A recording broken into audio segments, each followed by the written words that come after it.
Welcome friends, M Singh Foundation YouTube channel पे आप लोग का बहुत बहुत स्वागत है। आज हम लोग बिहार एसआई मेंस और बिहार इन्फोर्समेंट एसआई पीटी के लिए प्रैक्टिस सेट संख्या 4 लेकर अवेलेबल है। 100 प्रश्नों का ये सेट है जिसका कि पीडीएफ आपको डिस्क्रिप्शन बॉक्स में अवेलेबल करवा दिया जाएगा।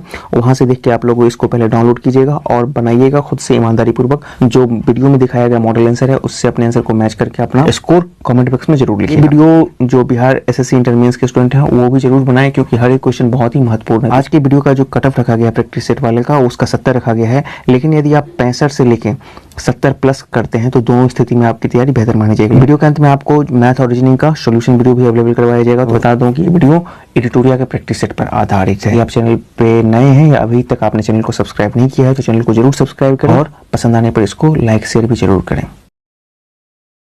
आज के सेट का पहला प्रश्न, भारतीय संविधान सभा की प्रांतीय संविधान समिति के अध्यक्ष कौन थे? जवाहरलाल नेहरू, सरदार पटेल, डॉक्टर अंबेडकर या एसके डॉट? तो इसका सही उत्तर हो जाएगा सरदार पटेल। संख्या 2, किस अधिनियम द्वारा बंगाल, उत्तर पश्चिमी सीमा प्रांत और पंजाब में विधान परिषदों का गठन हुआ? 1861, 1892, 1909 या 1919?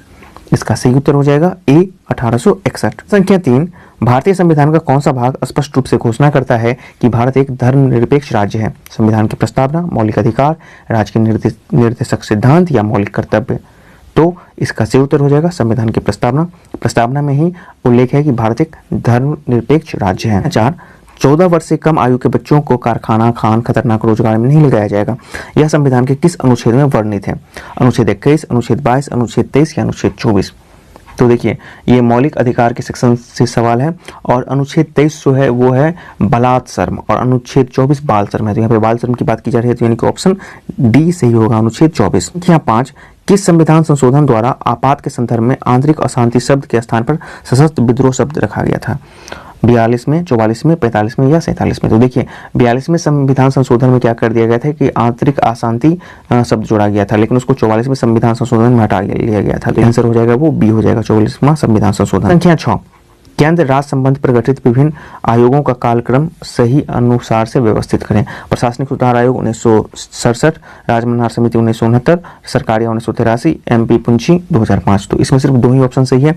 देखिए, राजमन्नार समिति 1969 भी सही है और सरकारिया 1983 ये भी सही है, लेकिन देखिए यहाँ पे प्रशासनिक सुधार अधिनियम ये 1967 नहीं होगा बल्कि यहाँ पे 1966 हो जाएगा और जो एमएम पुंछी आयोग है 2005 नहीं होगा, ये 2007 हो जाएगा। तो इस आधार पर हमारा 2 और 3 ही सही है, यानी कि केवल 2 और 3 सही है। संख्या 7, मिलान करना है। अंतर्राष्ट्रीय परिषद के संबंध में उपबंध, तो इसका क्या हो जाएगा? 263 हो जाएगा। भारत की संचित नीति कहाँ होता है? तो 266 हो जाता है और आकस्मिक नीति कहाँ हो जाएगा? 267 हो जाएगा और वित्त आयोग 280 हो जाएगा। तो यानी कि 7 का ऑप्शन डी हो जाएगा। 8, संविधान सभा में किसने यह मत व्यक्त किया था कि राज्य के नीति निर्देशक सिद्धांत एक ऐसे चेक की भांति है जिसे बैंक की सुविधा अनुसार भुनाया जा सकता है? केटी शाह, बीएन राव, जेपी कृपलानी या केएम मुंशी? तो इसका सही उत्तर हो जाएगा केटी शाह। संख्या 9, संसद के संयुक्त अधिवेशन के बारे में क्या सही है? यह अनुच्छेद 108 के अंतर्गत बुलाया जाता है, बिल्कुल सही है। संयुक्त बैठक की कार्रवाई लोकसभा की प्रक्रिया के नियमों के अनुसार संचालित होता है, ये भी सही है। संयुक्त बैठक की कार्रवाई के लिए राष्ट्रपति अलग से नया नियम बनाता है, बिल्कुल गलत है। और संविधान संशोधन विधेयक कभी भी संयुक्त अधिवेशन द्वारा ही पास किया जाता है, बिल्कुल गलत है। ठीक है, ऑप्शन सी हमारा आता है, केवल ऑप्शन 1 और 2 ही सही है। स्पीकर किस समिति का पदेन सभापति होता है? नियम समिति, कार्य मंत्रणा समिति, सामान्य प्रायोजना समिति या लोक लेखा समिति? तो यहाँ पे देख लीजिए, लोक लेखा समिति में जो इसका अध्यक्ष होता है, सभापति जो होता है वो होता है विपक्ष का नेता, लेकिन बाकी तीनों में लोकसभा का अध्यक्ष ही अपना होता है, स्पीकर होता है। तो सी ऑप्शन 1, 2 और 3 सही है। संख्या 11, पृष्ठ तनाव का बीमीय सूत्र क्या होता है? ऑप्शन देख लीजिए, आपके सामने में है। तो इसका बीमीय सूत्र जो हो जाएगा ML और फिर ये हो जाएगा, यहाँ पे L हो जाएगा, LL कट जाएगा, यानी कि हो जाएगा ML-T। तो इसका देख लीजिए, ऑप्शन सी हो जाएगा। संख्या 12, लेजर एक पूर्ण रूप क्या है होता है? तो ऑप्शन देख लीजिए, इसका सही उत्तर हो जाएगा A, light amplification by stimulated emission. संख्या 13, इंडियन सिक्योरिटी प्रेस कहाँ स्थित है? मुंबई, देवास, नासिक या कलकत्ता? इसका सही उत्तर हो जाएगा नासिक, ऑप्शन सी। परमाणु ऊर्जा संबंध किसका निष्कर्ष है? यानी कि E बराबर mc² किसका है? क्वांटम सिद्धांत, सापेक्षता का सामान्य सिद्धांत, ऊर्जा का क्षेत्र सिद्धांत या सापेक्षता का विशिष्ट सिद्धांत? तो इसका सही उत्तर हो जाएगा बी, सापेक्षता का सामान्य सिद्धांत जो होता है E = mc²। 15, गाड़ी का हेडलाइट में कौन सा दर्पण का प्रयोग होता है? समतल, उत्तल, अवतल या गोलीय दर्पण? तो देखिए, इसका सही उत्तर हो जाएगा अवतल दर्पण, क्योंकि इसका काम होता है परावर्धन करना, एम्प्लीफाई करके लाइट को प्रोजेक्ट करना। प्रश्न संख्या 16, सेकंड के लोलक की आवर्तकाल अवधि क्या है? 1 सेकंड, 2 सेकंड, 0.5 सेकंड या 1.5 सेकंड। देखिए सेकंड के लोलक यानी कि जिसका एक बार का जो होता है वो 1 सेकंड होता है, तो आवर्तकाल क्या हो जाएगा, यानी कि 2 पीरियोडिक करने में, मतलब कि एक बार इधर और एक बार इधर करने में, यानी कि एक पूरा करने में उसको 2 सेकंड लग जाएगा, यानी कि सेकंड के लोलक की आवर्तकाल जो हो जाएगी वो हो जाएगी 2 सेकंड। 17, शीशे के संचयन वाले सेल में किस अम्ल का प्रयोग होता है? HCl, HNO3, H2SO4 या CH3 COOH। तो इसमें होता है सल्फ्यूरिक अम्ल का H2SO4 का प्रयोग होता है। 18, एक रेडियो एक्टिव पदार्थ की अर्धायु 4 महीने है, इसके 3/4 भाग का क्षय होने में कितना समय लगेगा? 6 महीना, 8 महीना, 12 महीने या 16 महीने। तो देखिए एक रेडियो एक्टिव पदार्थ का अर्धायु कितना है? 4 महीने। देखिए 4 महीना में वो क्या हो जाएगा? आधा हो जाएगा, ठीक है। और फिर अगला 4 महीना देखिए तो इसका भी आधा हो जाएगा, तो हाफ का आधा क्या हो जाएगा? 1/4 हो जाएगा। अब देखिए 1/4 और 1/2 को आप ऐड कीजिए तो क्या हो जाएगा? 3/4, यानी कि 3/4 हो गया। पहले एक था, अब यहाँ पे 3/4 हो जाएगा। मतलब क्या है कि 4 महीना यहाँ और 4 महीना, 8 महीना में ये 3/4 हो जाएगा, ठीक है। तो 18 का जो सही उत्तर हो जाएगा वो हो जाएगा 8 महीना। या 19, MnO2 में Mn का ऑक्सीकरण संख्या कितना होगा? 2, 3, 4 या -4। तो देखिए ऑक्सीजन का ये ऑक्सीजन का क्या होता है? -2 होता है, तो यहाँ पे 2 है तो -2 × -2 यानी कि -4 हो जाएगा। यहाँ पे ऑक्सीजन का बराबर 0, तो x बराबर इधर क्या हो जाएगा? 4 हो जाएगा, +4 हो जाएगा, यानी कि हमें इसका सी। संख्या 20, सूची 1 और सूची 2 में मिलान करना है। जर्मन सिल्वर, जो जर्मन सिल्वर में क्या होता है आपको पता है कि निकेल इसमें होता है, अंश होता है। सोल्डर SnPb का होता है, यानी कि 3 हो जाएगा, तो सोल्डर में 3 हो जाएगा। ब्लीचिंग पाउडर में आपको क्लोरीन होता है ये पता है, और हाइपो किसको बोला जाता है? तो सोडियम को बोला जाता है। तो इस यानी कि ऑप्शन हमारा बी बन रहा है। शुष्क बर्फ होता है, क्या होता है? जमी हुई बर्फ, ठोस कार्बन डाइऑक्साइड, ठोस कार्बन मोनोऑक्साइड या फिर जमी हुई ऑक्सीजन। तो जो ठोस कार्बन डाइऑक्साइड होता है उसी को शुष्क बर्फ कहा जाती है। 22, निम्न में से कौन सा एक प्राकृतिक बहुलक है? बेकेलाइट, सेल्यूलोज, प्लास्टिक या रबर। इसका सही आंसर हो जाएगा सेल्यूलोज। डायनामाइट में क्या होता है? प्रश्न संख्या 23, TNT, पिक्रिक अम्ल, नाइट्रोग्लिसरीन या RDX। तो इसमें जो होता है नाइट्रोग्लिसरीन होता है, वर्तमान में डायनामाइट में यही प्रयोग किया जाता है। 24, शक्कर के किण्वन से क्या बनता है? एथिलीन, एसिटिलीन, इथेन या मिथेन। इसको बनाया जाता है एथिलीन, ठीक है ना। क्या 25, कोशिका की आत्महत्या की थैली किसे कहते हैं? माइटोकॉन्ड्रिया, लाइसोसोम, ग्लाइकोज या राइबोसोम। तो इसका सही आंसर हो जाएगा लाइसोसोम। या 26, निम्न में से कौन सा विटामिन जल में घुलनशील होता है? विटामिन A, B, D या E। तो इसका सही उत्तर हो जाएगा बी। आपको पता है जल में घुलनशील 2 ही विटामिन होते हैं, B और C होते हैं, बाकी जो होता है वो वसा अम्ल में घुलनशील होता है। 27, ट्रोकोमा रोग से आंख का कौन सा भाग प्रभावित होता है? कैंटोजोइट, लेंस, कॉर्निया या रेटिना। तो इसका सही उत्तर हो जाएगा सी, कॉर्निया को ये रोग प्रभावित करता है। 28, महिलाओं में आवर्त चक्र जिसको कि मेंस्ट्रुअल साइकिल कहते हैं की अवधि कितनी होती है? 10 से 12 दिन, 12 से 18 दिन, 28 दिन या 42 दिन। तो इसका सही आंसर हो जाएगा वो हो जाएगा 28 दिन। संख्या 29, इंसुलिन में निम्न में से कौन सी धातु मौजूद होती है? टीन, जस्ता, तांबा या एल्युमिनियम। तो इसमें हो गया जस्ता, बी। 30, निम्नलिखित में से कौन सा सुमेलित नहीं है? थायमीन, बेरी सही है। एस्कॉर्बिक अम्ल, ये भी सही है, जिसको विटामिन सी बोलते हैं। विटामिन ए वर्ध अंधता, ये गलत है। और विटामिन के रक्त जमना, ये सही है। देखिए यहाँ पे जो है विटामिन ए की वजह से वर्ध अंधता नहीं होता है, बल्कि वर्ध अंधता एक आपका आनुवांशिक बीमारी है, ठीक है ना। तो इसका जो सही उत्तर हो जाएगा वो सी, ये मिलान नहीं, यहाँ पे कंफ्यूज मत कीजिएगा। संख्या 31, भारत के किस प्रदेश की सीमाएं 3 देशों क्रमशः नेपाल, भूटान एवं चीन से मिलती है? अरुणाचल, मेघालय, पश्चिम बंगाल या सिक्किम। तो सिक्किम ही ऐसा एक राज्य है जहां की सीमाएं नेपाल से भी, भूटान से एवं चीन से भी मिलती हैं। प्रश्न संख्या 32, निम्नलिखित समूहों में से कौन सा पूर्व पश्चिम की ओर पर्वत श्रृंखला का सही क्रम है? ऑप्शन आप देख लीजिए। तो इसका जो सही आंसर हो जाएगा वो हो जाएगा सी, कंचनजंगा के बाद एवरेस्ट के बाद अन्नपूर्णा और अन्नपूर्णा के बाद धौलागिरी हो जाएगा। संख्या 33, कोडाई कनाल किस पहाड़ी पर स्थित है? नीलगिरी की पहाड़ी, अन्नामलाई की पहाड़ी, पलनी की पहाड़ी या धौलाधर की पहाड़ी। तो इसका सही उत्तर हो जाएगा सी, पलनी की पहाड़ी, ये तमिलनाडु में स्थित है। संख्या 34, भारत के निम्नलिखित तटों में से कौन कृष्णा डेल्टा एवं केप कैमोरिन के मध्य अवस्थित है? केप कैमोरिन का मतलब हो गया आपका कन्याकुमारी, ठीक है ना। कोंकण तट, मालवार तट, कोरोमंडल तट या उत्तरी सरकार। तो इसका सही आंसर हो जाएगा सी, कोरोमंडल तट, ठीक है ना। कृष्णा डेल्टा से लेके कन्याकुमारी तक के क्षेत्र को कोरोमंडल तट कहा जाता है। 35, सूची 1 और सूची 2 में मिलान करना है। रुद्रप्रयाग कहाँ पर मिलता है? तो रुद्रप्रयाग मिलता है अलकनंदा और मंदाकिनी का मिलन स्थल है। नंदन प्रयाग। नंदन प्रयाग क्या हो जाएगा, तो विष्णु एवं मंदाकिनी का मिलन स्थल हो जाएगा। और कर्ण प्रयाग क्या हो जाएगा, तो अलकनंदा पिंडारी का। और देव प्रयाग कहाँ हो जाएगा, तो एक हो जाएगा, यानी कि भागीरथी और अलकनंदा का। तो इस आधार पर इस प्रश्न का जो सही उत्तर हो जाएगा 35 का हो जाएगा बी, हो जाएगा बी। 36, पोलावरम परियोजना किस नदी पर स्थित है, कृष्णा, कावेरी, गोदावरी या महानदी। तो पोलावरम परियोजना जो है गोदावरी नदी पर होगा और ये आंध्र प्रदेश में अवस्थित है। प्रश्न संख्या 37, भारत का सर्वाधिक वर्षा मुख्यतः प्राप्त होती है उत्तर पूर्वी मानसून से, दक्षिण पूर्वी मानसून से, दक्षिण पश्चिमी मानसून से या संवहनीय वर्षा से। तो इसका सही उत्तर हो जाएगा दक्षिण पश्चिमी मानसून से। 38, यहाँ पे देखिए मिलान करना है वन प्रकार और प्रदेश का। तो उष्णकटिबंधीय अर्ध पर्णपाती क्या हो जाएगा, तो ये हो जाएगा आपका तराई के क्षेत्र में, ठीक है ना। और उष्णकटिबंधीय शुष्क पर्णपाती तो मध्य गंगा मैदान हो जाएगा। अल्पाइन हो जाएगा आपको अरुणाचल प्रदेश में। और उष्णकटिबंधीय सदाबहार कहाँ हो जाएगा, तो सह्याद्री में हो जाएगा। तो इस आधार पर देखिए ये बन रहा है 39, मूंगा रेशम भारत के किस राज्य में सर्वाधिक पैदा किया जाता है, कर्नाटक, बिहार, असम या तमिलनाडु। तो इसका सही उत्तर हो जाएगा असम। कर्नाटक में जो है सहतूती रेशम सबसे ज्यादा मात्रा में उत्पादित किया जाता है। प्रश्न संख्या 40, कोयला के सिंचित भंडार की दृष्टि से भारत के राज्यों में निम्नलिखित सही अवरोही क्रम क्या है, यानी कि घटते हुए क्रम में। ऑप्शन देख लीजिए, उड़ीसा, छत्तीसगढ़, झारखंड, छत्तीसगढ़, उड़ीसा, मध्य प्रदेश, झारखंड, उड़ीसा, छत्तीसगढ़ या मध्य प्रदेश, छत्तीसगढ़ या झारखंड। तो आपको पता है सबसे ज्यादा झारखंड में है, उसके बाद उड़ीसा, उसके बाद छत्तीसगढ़, यानी कि ऑप्शन सी हो जाएगा। प्रश्न संख्या 41, द हिमालयन माउंटेनियरिंग इंस्टीट्यूट निम्न में से किस स्थान पर स्थित है, हिमाचल प्रदेश, देहरादून, दार्जिलिंग या शिलोंग। तो ये स्थित है पश्चिम बंगाल के दार्जिलिंग में स्थित है। संख्या 42, सूर्य ग्रहण कब होता है, तो आपको पता है ना, इसका ऑप्शन क्या हो जाएगा, चंद्रमा जब सूर्य और पृथ्वी के बीच आ जाता है, ऑप्शन सी। 43, व्हाइट पर्वत पाए जाते हैं कनाडा, नॉर्वे, रूस या यूएसए।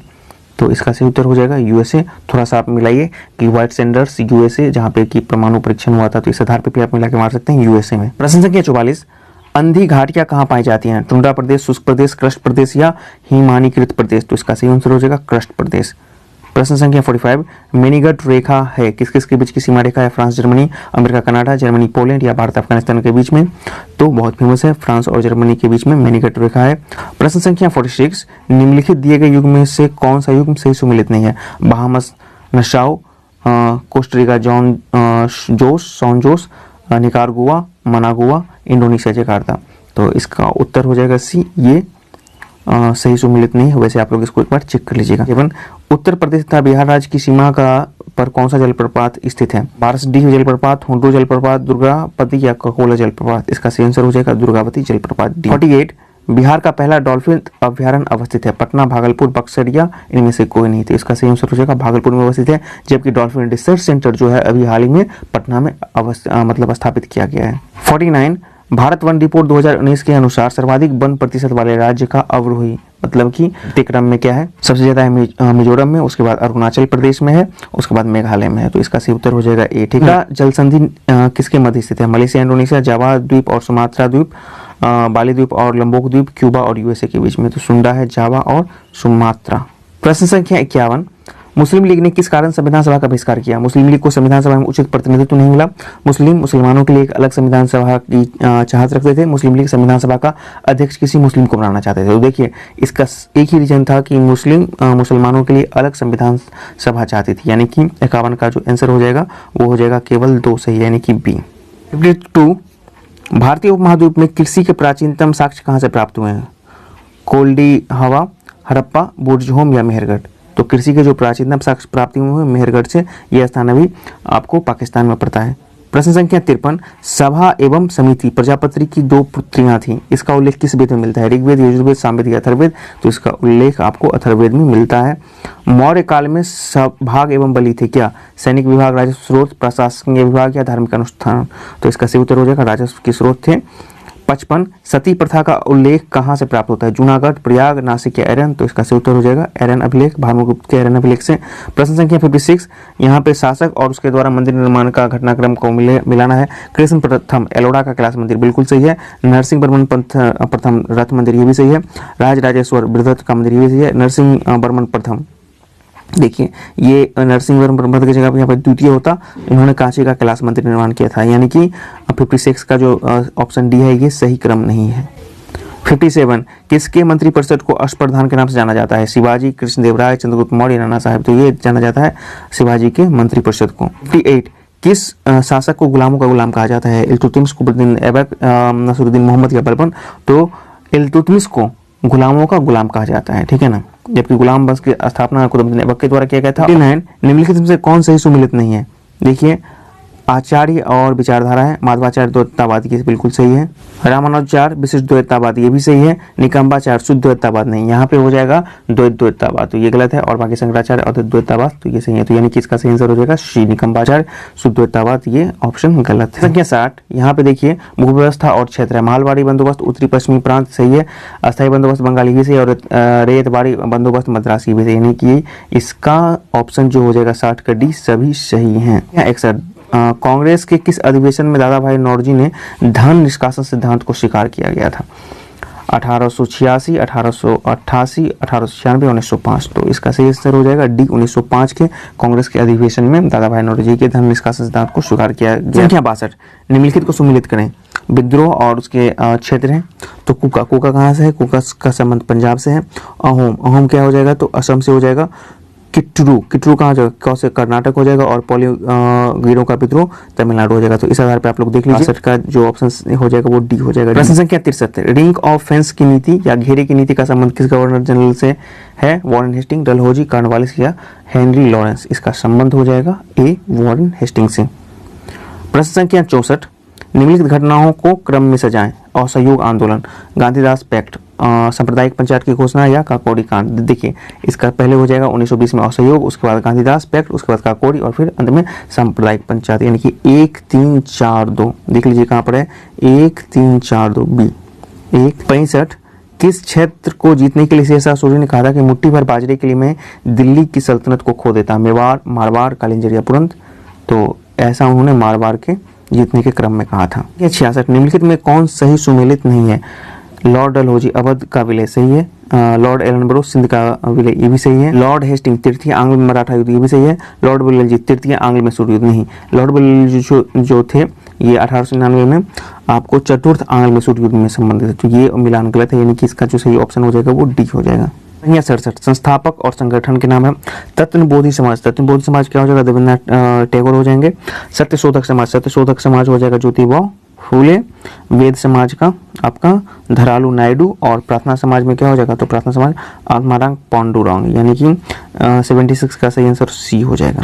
निम्नलिखित में से किसका नेतृत्व गांधी जी ने नहीं किया था? असहयोग का किया था, चंपारण का भी किया था, बारदोली और खेरा। तो देखिए, खेरा का किया था लेकिन बारदोली का नहीं किया था। तो 68 का जो हो जाएगा वो सी हो जाएगा। बारदोली का जो नेतृत्व किया गया था वो किया गया था आपको पटेल के द्वारा, सरदार पटेल के द्वारा किया गया था। 69, जलियांवाला बाग हत्याकांड के विरोध में वायसराय की कार्यकारिणी परिषद से सदस्यता से किस व्यक्ति ने इस्तीफा किया था? रविन्द्रनाथ टैगोर, शंकर नारायण, जमनालाल बजाज या सत्येंद्र प्रसाद सिन्हा। तो इसका किया गया था शंकर नारायण के द्वारा। 70, गांधी इरविन समझौते के मध्य किसने महत्वपूर्ण भूमिका निभाई थी? भीमराव अम्बेडकर, तेज बहादुर सप्रू, M.R. जयकर या BC दोनों। तो इसका सही आंसर हो जाएगा डी, तेज बहादुर सप्रू और M.R. जयकर। 79, प्रधानमंत्री कौशल विकास योजना निम्न में से किस मंत्रालय की एक फ्लैगशिप योजना है? वाणिज्य एवं उद्योग मंत्रालय, श्रम एवं रोजगार मंत्रालय, वित्त मंत्रालय या कौशल विकास एवं उद्यमिता मंत्रालय। तो इसका सही उत्तर हो जाएगा कौशल विकास एवं उद्यमिता मंत्रालय। 80, नाबार्ड की स्थापना किस समिति की संस्तुति पर हुई? शिवरमन, नरसिम्हन, राचेलैया या भगवती। इसका सही आंसर हो जाएगा शिवरमन समिति पर। प्रश्न संख्या 81, वैश्विक वित्तीय स्थिरता रिपोर्ट जारी किया जाता है विश्व बैंक, विश्व आर्थिक मंच, संयुक्त राष्ट्र या IMF के द्वारा। तो इसको जारी किया जाता है डी, IMF के द्वारा किया जाता है। 82, निम्नलिखित में से कौन शेयर बाजार में सटोरिया नहीं है? तजेरिया, मंदरिया, एस्टेगिया, इनमें से कोई नहीं। तो तजेरिया मंदरिया है लेकिन एस्टेग नहीं है, तो इसका सही आंसर हो जाएगा सी। 83, भारत में विदेशी विनिमय दर फॉरेन एक्सचेंज रेट की निम्न में से कौन सी प्रणाली अपनाई जाती है? स्थिर विनिमय प्रणाली, परिवर्तनशील विनिमय प्रणाली, प्रतिबंधित विनिमय प्रणाली या उदारीकृत विनिमय दर प्रणाली। तो इसका सही आंसर हो जाएगा सी, प्रतिबंधित विनिमय दर प्रणाली। इसका जो रेगुलेशन होता है RBI के रूल के रेगुलेशन के आधार पर होता है और वो बार बार इसमें चेंज करते रहते हैं। तो इसका आंसर हो जाएगा सी। 84, हाल ही में जैव ईंधन नीति लागू करने वाला देश का प्रथम राज्य कौन बना है? मेघालय, त्रिपुरा, पंजाब या राजस्थान। तो इसका सही आंसर हो जाएगा डी, राजस्थान। ये 2018 में ऐसा किया गया था राजस्थान के द्वारा। 85, ग्रीन पीस की रिपोर्ट के अनुसार मानव जनित सल्फर डाइऑक्साइड उत्सर्जन करने में सबसे अग्रणी राष्ट्र कौन है? अमेरिका, चीन, भारत या रूस। तो इसका सही आंसर हो जाएगा सी, भारत। 86, भारत में किस तिथि से वाहन उत्सर्जन मानक लागू होगा? 1 जनवरी 2020, 1 अप्रैल 2020, 1 जुलाई 2020 या 1 दिसंबर 2020? इसका सही आंसर हो जाएगा 1 जुलाई 2020 से BS जो है 6 मॉडल लागू किया जाएगा। 7 ब्रह्मोस प्रक्षेपास्त्र के संबंध में निम्नलिखित में कौन सा कथन सही नहीं है? इसका निर्माण भारत एवं रूस के सहयोग से किया गया है, बिल्कुल सही है। इसका नाम भारत के ब्रह्मपुत्र एवं रूस के मोस्कावो नदी पर रखा गया, बिल्कुल ये भी सही है। यह सतह से हवा में प्रक्षेपित होने वाला क्षेत्र है, नहीं, ये सतह से सतह पर वार करने वाला है, हवा वाला नहीं है, ठीक है ना। हालांकि इसके 3 वर्जन बनाए गए हैं, लेकिन ये मूलतः सतह से सतह पर ही वार करता है, तो इसका 1 और 2 ही सही है, तो इनकी कथन 1 एवं 2 सही हैं। 88 किस वृक्ष को पारिस्थितिक आतंकवादी कहा जाता है? यूकलिप्टस, साइप्रस, बरगद या एलोवेरा? तो इसका सही आंसर हो जाएगा यूकलिप्टस, क्योंकि यह जिस स्थान पर रहता है वहाँ का जो वाटर लेवल होता है ग्राउंड का, उसको कम कर देता है। सरकार आपने GS और GK के क्वेश्चन को देखा, अब अगले पार्ट में आप मैथ और रीजनिंग का डिटेल सॉल्यूशन वीडियो देखिए। दिस इज राहुल प्रकाश, एमसिंग फाउंडेशन यूट्यूब चैनल पे आपका स्वागत है। अभी हम लोग बिहार असाइनमेंट्स और बिहार इन्फोर्समेंट SIPT के प्रैक्टिस संख्या 4 मैथ्स और रीजनिंग का सॉल्यूशन करने जा रहे हैं। अभिनव एक खेल के मैदान पर है और वो पश्चिम की ओर सम्मुख है। पहले वो 45 दक्षिणावर्त घूमता है और फिर उसी दिशा में 180 और घूमता है, फिर 270 वामावर्त घूमता है। अब वो किस दिशा की ओर सम्मुख है? अभिनव पश्चिम की ओर सम्मुख है, पश्चिम की ओर सम्मुख है और यहाँ से 45 दक्षिणावर्त घूमता है। ये क्लॉकवाइज 45 यहाँ पे आ जाएगा, इस पोजीशन पे 45 दक्षिणावर्त घूमता है। आगे दे रखा है ये उसी दिशा में 20 क्लॉकवाइज 180 घूमता है, तो ये इसका पोजीशन यहाँ से 180 इस डायरेक्शन में आ जाएगा। फिर आगे दे रखा है फिर वो 270 वामावर्त घूमता है, मीन्स ये एंटी क्लॉकवाइज 270 इसका डायरेक्शन यहाँ पे आ जाएगा, पश्चिम। 71 का आंसर क्या होगा? Option B2। यदि चिन्हों माइनस और मल्टीप्लाई तथा संख्याओं 4 और 3 को परस्पर बदल दे तो दिया हुआ है, इसका मान क्या होगा? 2 प्लस 9 भागा 4 को 3 से बदलना है, तो यहाँ पे 3 और माइनस को मल्टीप्लाई से गुना 4 और गुना को माइनस से 1, तो इसको सॉल्व करेंगे, आपका आंसर हो जाएगा B। 73 से 75 आपके सामने क्वेश्चन दिया हुआ है। चलिए अब क्वेश्चन संख्या 73 पे आते हैं। तो वाइन का जो संख्या है उसको माइनस कर देंगे, कॉफी और चाय और कॉफी का कॉमन देखेंगे, तो चाय और कॉफी का कॉमन कौन सा है? यहाँ पे 19, तो हमारा आंसर 73 का क्या होगा? 19, मतलब ऑप्शन B। कितने व्यक्ति चाय पीते हैं? चाय दिया हुआ है आयत का, चाय जितने भी व्यक्ति पीते हैं सारा आ जाएगा 20, 19, 25, 40, 30। टोटल का आंसर हो जाएगा B 134। 75 इसमें पूछ रहा है कितने व्यक्ति कॉफी और वाइन पीते हैं लेकिन चाय नहीं। कॉफी पीते हैं, वाइन पीते हैं और चाय नहीं। चाय का डायग्राम आएगा आयत, आयत को हटा देंगे, बाकी इस दोनों को कॉमन देख लेंगे। कॉफी और वाइन का कॉमन 10, तो आंसर क्या हो जाएगा? 10, यानी ऑप्शन B। इसका आंसर हो जाएगा 75 का आंसर B। 76 इसमें दिया हुआ है ब्लैक, ब्लैक को रिप्रेजेंट किया है इससे, मीन्स B से A, इसका कंपेरिजन करते हैं तो इसमें एक संख्या की कमी हुआ है L, पोजीशन कितना है 12 और यहाँ पे दे रखा है 13। यहाँ पे इसमें एक संख्या का बढ़ोतरी किया है, मतलब एक बार माइनस किया है, एक बार बढ़ा के लिखा है। इसी तरह से ये सीरीज आगे फॉलो कर रहा है, तो इस तरह से इसको भी हम लोग कर देंगे। B में से एक कम होगा, यहाँ पे हो जाएगा A प्लस F, यहाँ पे ये F, A में से एक माइनस करेंगे तो Z, U में एक प्लस करेंगे V, T में एक माइनस कर देंगे S, I में एक प्लस J, F में एक माइनस E, U में प्लस V, L में एक minus K। Answer B 77। Mobile, laptop और एक इलेक्ट्रॉनिक। लैपटॉप मोबाइल होते हैं वो सारे इलेक्ट्रॉनिक्स होते हैं, लेकिन मोबाइल और लैपटॉप एक नहीं होते हैं। तो इसका वेन डायग्राम बन जाएगा इलेक्ट्रॉनिक, मोबाइल, लैपटॉप। ये आपका हो जाएगा मोबाइल, ये हो जाएगा लैपटॉप और ये हो जाएगा इलेक्ट्रॉनिक। इसका आंसर क्या हो जाएगा? डी 78। इसमें सीरीज दे रखा है, ये सीरीज दे रखा है और इसका अगला संख्या पूछ रहा है। यहाँ पे क्या होगा? 2 को हम 4 से गुना करेंगे तो 8 आएगा, गुना 4। 8 को 4 से गुना करेंगे तो 32 और 32 को 5 से गुना करेंगे तो 160। इसी प्रकार आगे का टर्म भी गुना हो जाएगा, गुना 5। ये सेम फॉलो करेगा, 4 से गुना होगा तो 5 से तो 800। हमारा आंसर क्या हो जाएगा? 800, मतलब ऑप्शन ए। 78 का आंसर क्या हो जाएगा? ए। सीरीज दे रखा है, हम लोग बोर्ड मास के अकॉर्डिंग जानते हैं। सबसे पहले ब्रैकेट को सॉल्व करेंगे, फिर उसके बाद डिवाइड को सॉल्व करेंगे। यहां से स्टार्ट करते हैं तो इसका वैल्यू हो जाएगा 10 प्लस 5 में से एक जाएगा 4 और ये 5 ऊपर चला जाएगा 55/4। फिर यहाँ पे बाहर में गुना है 1/4, 55/16। 5 के 15, 16/3/9, 55/16, 15। 89 का आंसर क्या हो जाएगा? 15, मतलब ऑप्शन बी। दिया हुआ है 25 से बड़ा होना चाहिए, 25 से बड़ा होना चाहिए। एचसीएफ और एलसीएम मल्टीपल होता है दो संख्याओं का। दो संख्या अगर हम x और y लेते हैं तो x और y का मल्टीपल हो जाएगा।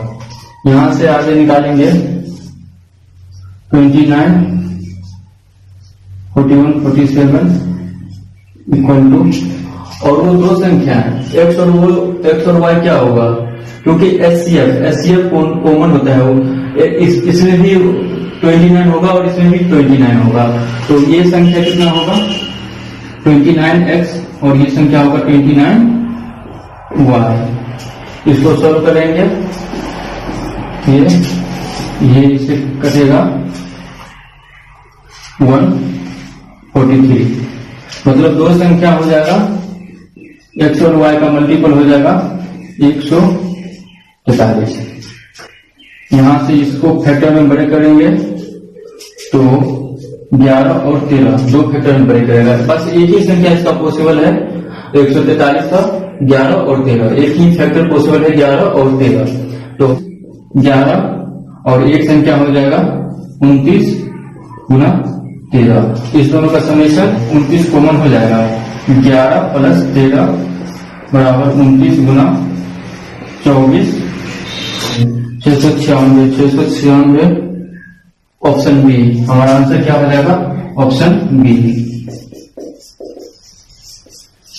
232 प्लस 1 किसी संख्या द्वारा पूर्णतः विभाजित है, निम्नलिखित में से कौन सी संख्या से ये पूर्णतः विभाजित होगी? क्वेश्चन ये दे रखा है कि ये इन सारे ऑप्शन में किसको ये पूर्णतः विभाजित करेगी।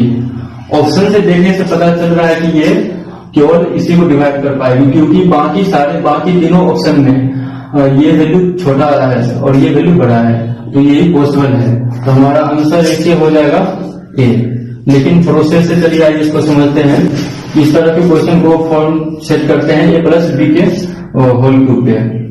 तो ए हम जानते हैं A cube plus B cube का फॉर्मूला होता है A plus B into A square minus A B plus B square power 96 plus 1। इसको हम ऐसे लिख सकते हैं 2 की पावर 32 पावर 3 प्लस 1। इसको भी 1 के पावर क्यू लिख देने से कोई फर्क नहीं पड़ेगा, वही वैल्यू रहेगा। इसको इस तरह से लिखेंगे। अब इस फॉर्मूला पे अरेंज कर देंगे। यहां से वैल्यू क्या हो जाएगा? a प्लस बी, मतलब a प्लस बी। तो 2 की पावर 32 प्लस 1 इंटू बाकी इस तरह से फॉर्म पे लिख देंगे। तो हम इनसे पूछ रहे हैं कि फैक्टर क्या होगा, तो यहां से देख रहे हैं तो इसका फैक्टर यहाँ पे ये आ रहा है, तो हमारा आंसर क्या हो जाएगा 2/96 प्लस 1, ये आंसर हो जाएगा। तो आंसर क्या हो जाएगा 91 का ऑप्शन 1 92। क्वेश्चन दिया हुआ 20 आदमी एक काम को 30 दिन में पूरा करते हैं, 5 आदमी कब काम छोड़कर चले जाए कि काम 35 दिन में समाप्त हो जाए। कहते हैं कि वो x दिन के बाद चले जाते हैं। हम जानते हैं M1 D1 H1 by W1 equal to M2 D2 H2 by W2। Question में दे रखा है 20 आदमी शुरुआत में काम करते हैं, कितने दिन 30 दिन में, लेकिन x दिन के बाद चले जाते हैं, तो 30 माइनस x माइनस हो जाएगा इसमें x, क्योंकि एक दिन के बाद चले जाते हैं। और इस साइड आते हैं तो 5 आदमी काम से चले जाते हैं, 20 पहले थे, अब कितने बचेंगे 5 चले जाएंगे तो 15, और 35 दिन में काम पूरा हो जाता है। टोटल टाइम 35 दिन लगना था, जिसमें से x दिन के बाद चले जाते हैं, तो x इसमें माइनस हो जाएगा। इसको सोल्व करेंगे 1 और 4 में से 3 जाएगा तो x का वैल्यू कितना आ जाएगा 15, जो कि ऑप्शन संख्या डी 92 का आंसर क्या हो जाएगा डी। क्वेश्चन दिया हुआ है सेब के मूल्य में 25% कमी होने पे एक ग्राहक 240 रुपए में 2 किलो सेब अधिक खरीद सकता है, तो सेबों का घटा मूल्य क्या होगा 25%। 25% को इसको हम फ्रैक्शन में लिख सकते हैं 1/4। और इस तरह के क्वेश्चन को सॉल्व करते हैं, यहाँ पे लिखेंगे प्राइस, यहाँ पे लिखेंगे क्वांटिटी। प्राइस में कमी हुआ है तो पहले ये 4 था, 1 कम होगा 3 हो जाएगा। क्वांटिटी प्राइस के इनवर्सली प्रोपोर्शनल होता है, तो यहाँ पे 3 आएगा, यहाँ पे 4 होगा। तो बोल रहा है कि 2 किलो से अधिक खरीद सकता है, मतलब क्वांटिटी, इसका डिफरेंस 1 का वैल्यू दे रखा है 2 अधिक खरीद सकता है, तो सेवों का घटा मूल्य क्या होगा। तो मतलब अभी प्रेजेंट की पूछ रहा है तो 4 का वैल्यू, 1 का वैल्यू 2 दे रखा है, तो 4 का कितना हो जाएगा 4 का 8, टोटल 8 किलो। और यहाँ पे दे रखा है कितने पैसे में 240, तो 240/8, इसका आंसर कितना हो जाएगा 30। तो हमारा आंसर क्या हो जाएगा 93 का सी आंसर। एक व्यापारी किसी वस्तु को 6% हानि पर बेचने का दावा करता है, किंतु 900 ग्राम वेट का प्रयोग करता है, उसका वास्तविक लाभ प्रतिशत ज्ञात करें। तो मान लेते हैं 1000 ग्राम, 1000 ग्राम में ये 6% हानि का दावा करता है, तो 1000 का 6% कितना हो जाएगा 60, इसका 6% हो जाएगा 60, इसमें से 6 हानि का दावा करता है, मतलब इसमें 7 कम हो जाएगा, तो 940। लेकिन वो 1000 के बदले में 900 ग्राम का ये प्रयोग करता है, तो इसका डिफरेंस कितना हो जाएगा 40, तो ये हमारा प्रॉफिट हो जाएगा 40, लेकिन 40 कितना पे 900 पे, तो 40/900 गुना 100, 40/9, इसका फ्रैक्शन हो जाएगा 4, 936, 4/9। हमारा हमने का आंसर क्या हो जाएगा 6। 95 में दे रखा है 3000 रुपया 6% प्रति वर्ष की दर से साधारण ब्याज जमा किया गया। कुछ वर्षों बाद उस रुपये पर 9000 रुपया ब्याज प्राप्त हुआ। 40,000 रुपये उतने ही वर्षों पर अगर 1600 ब्याज के तौर पर मिला तो साधारण ब्याज की दर क्या होगी। तो एसआई का फॉर्मूला लगाएंगे, एसआई बराबर क्या होता है PRT/100। यहाँ से दे रखा है, इसको सॉल्व करेंगे, ये 900 3000 पे 3000 रेट दे रखा है 6%, टाइम निकालना है 100, कितना आ गया 5 ईयर। इसी तरह से निकाल देंगे, ब्याज कितना मिला उसको 1600 कितना पे 4000 पे, और टाइम दे रखा है यही 5 ईयर, और हमें कितना क्या निकालना है रेट निकालना है, आर का वैल्यू निकालना है बाय 100। यहां से निकाल का वैल्यू कितना हो जाएगा 8%। ये 95 का आंसर क्या हो जाएगा ए। 2 बेलन के आयतन समान है, मतलब 2 बेलन के V1 = V2 दे रखा है, और बेलन का फॉर्मूला हम जानते हैं कि πr1² H1 = π R2 square H2। यहाँ पे आगे क्वेश्चन दे रखा है इनकी ऊंचाई 2 और 3 के अनुपात में है, तो उसके व्यासों का अनुपात क्या होगा। मतलब यहाँ से H हाइट दे रखा है, रेडियस का अनुपात निकालेंगे तो व्यास का अनुपात निकल जाएगा। तो यहाँ से कैंसिल आउट, पाई पाई कैंसिल हो जाएगा। इसका वैल्यू R1 स्क्वायर, R2 को इधर ले आएंगे, R2 स्क्वायर बराबर H2 बटा H1। इसका रेशियो दे रखा है 3:2, 3:2। यहाँ से इसको स्क्वायर रूट हटाएंगे, इसको स्क्वायर हटाएंगे तो यहाँ पे स्क्वायर रूट हो जाएगा R1 बटा R2 equal to root 3/2। Ratio हम जानते हैं कि किसी भी संख्या को मल्टीप्लाई करते हैं और डिवाइड करते हैं, वही रेशियो रहता है। तो इसको इसका व्यास का भी वही रेशियो होगा जो कि इसकी त्रिज्या का रेशियो होता है। तो व्यास का भी वही रेशियो हो जाएगा बराबर व्यास का। तो हमारा आंसर कितना हो जाएगा रूट 3/2। 100 का आंसर हो जाएगा सी। अगला क्वेश्चन देखते हैं 57। एंगल लाई कर रहा है 0 और 90 के बीच में। इस पे रखेंगे क्या, ऐसा रखेंगे कि 1/√2 आ जाए। तो हम 45 डिग्री रखने पे इसको सेटिस्फाई कर सकते हैं। 1/√2 माइनस 1/√2, यहाँ से वैल्यू कितना निकल जाएगा 1/√2 कॉमन, 2 में से 1 जाएगा तो 1। इसका वैल्यू कितना हो जाएगा 1/√2। ये हमारा LHS है और RHS भी वही दे रखा है 1/√2। तो ये सेटिस्फाई कर गया कितना 45 डिग्री पे। तो यहाँ पे जो क्वेश्चन हमसे पूछ रहा है इसमें 45 डिग्री रख देंगे तो 2 गुना 1/√2 प्लस 1/√2। यहाँ से हमसे कितना हो जाएगा 1/√2, 2 + 1 3। इसका वैल्यू 3/√2। 97 का आंसर क्या हो जाएगा आंसर सी आंसर हो जाएगा। क्वेश्चन है 98। यहाँ का है x2 - y2 का फॉर्मूला। इसका फॉर्मूला होता है x - y into x² plus y² plus xy। यहाँ पे इसका वैल्यू ये फॉर्मूला पता है। यहाँ पे भी ऊपर न्यूमरेटर भी वही है, डिनोमिनेटर में भी यही है। तो ये फैक्टर कैंसिल हो जाएगा, यहाँ से यहाँ कैंसिल आउट हो जाएगा। तो ओवरऑल इसका वैल्यू कितना बच जाएगा नीचे में 1/x - y। यहाँ पे वैल्यू रख देंगे x और y का। x - y का डिफरेंस कितना हो जाएगा 1। आंसर कितना हो जाएगा 1 जाएगा बी।